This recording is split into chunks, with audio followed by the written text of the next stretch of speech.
Bonjour à toutes et à tous, bienvenue sur Grand Littoral TV, votre chaîne d'info régionale. En ce jeudi 7 novembre, voici le journal préparé par la rédaction, voici l'info près de chez vous.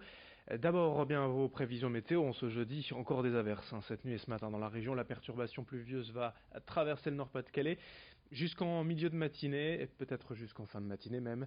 Puis le temps devrait en partie se dégager. On retrouvera ensuite un ciel alternant entre nuages et soleil, avec des averses possibles encore localement, puis le temps devrait rester sec dans la soirée. Les températures, elles sont stables et de saison, 10 degrés prévus cet après-midi. La météo complète après ce journal.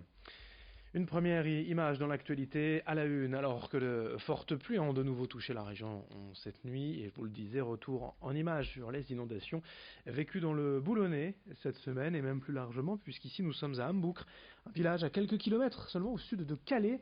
L'eau a laissé place à la boue, vous le voyez, mais comme ailleurs, les dégâts sont importants. Les habitants s'affairent depuis 2 jours au nettoyage de leur maison.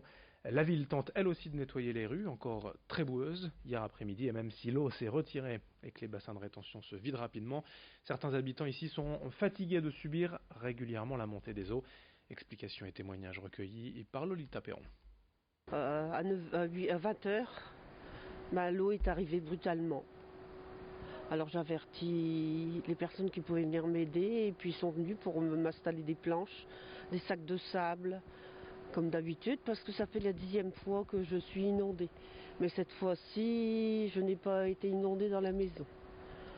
Mais enfin, ça devient pénible. Hein, ça fait 10 fois en une quinzaine d'années. Alors c'est pas toujours facile. Hein. Autre actualité nationale en région, la colère des enseignants exprimée hier devant le rectorat de l'académie à Lille. De nouveau, ils y dénonçaient leurs conditions de travail et le manque de moyens des personnels des écoles, notamment des directeurs du primaire. Après le suicide de Christine Renon, directrice d'école en Seine-Saint-Denis il y a quelques semaines, des rassemblements ont été organisés partout en France en guise de soutien et de solidarité, mais aussi pour exprimer le mal-être du corps enseignant. Pour les directeurs d'école particulièrement, la somme de travail devient de plus en plus difficile à concilier au quotidien, ce qui entraîne parfois une fatigue, un burn-out ou pire encore. Explication complémentaire recueillie par Florine Curec. On est venu défendre le statut des directeurs en particulier et les conditions de travail de notre métier plus globalement.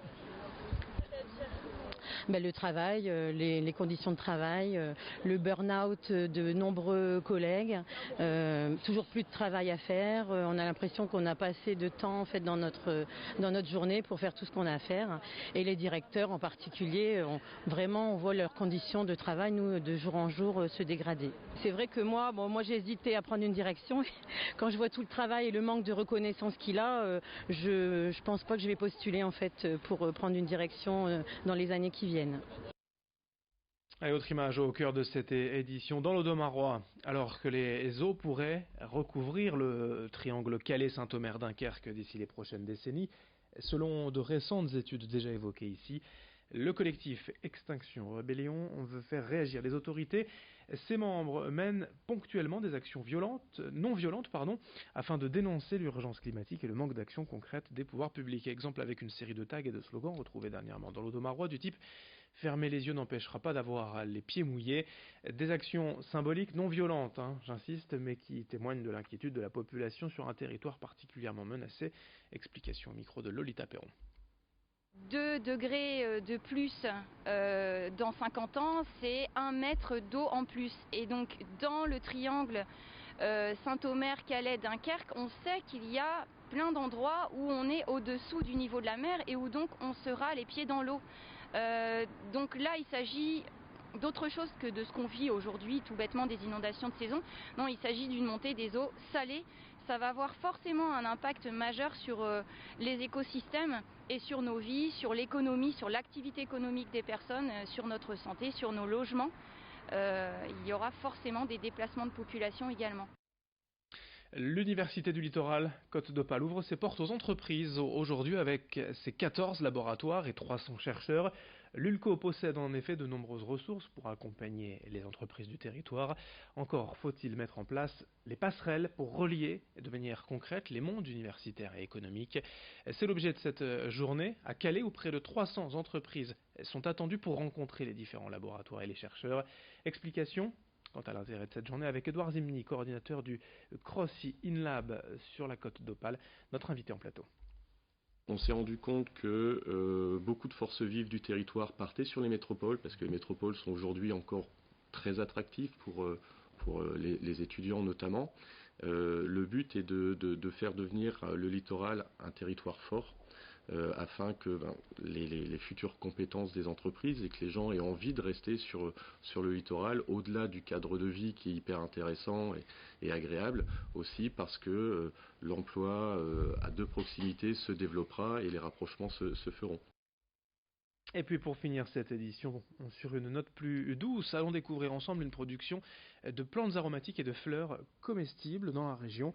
Florence de Bacquer cultive à Quesnoy-sur-Dole depuis 2 ans une petite parcelle de 1500 mètres carrés. Ces cultures sont aujourd'hui terminées et Florence a entamé le travail de séchage des fleurs et plantes avant la mise en forme du produit sous forme de sirop, tisane, confiture et aromates.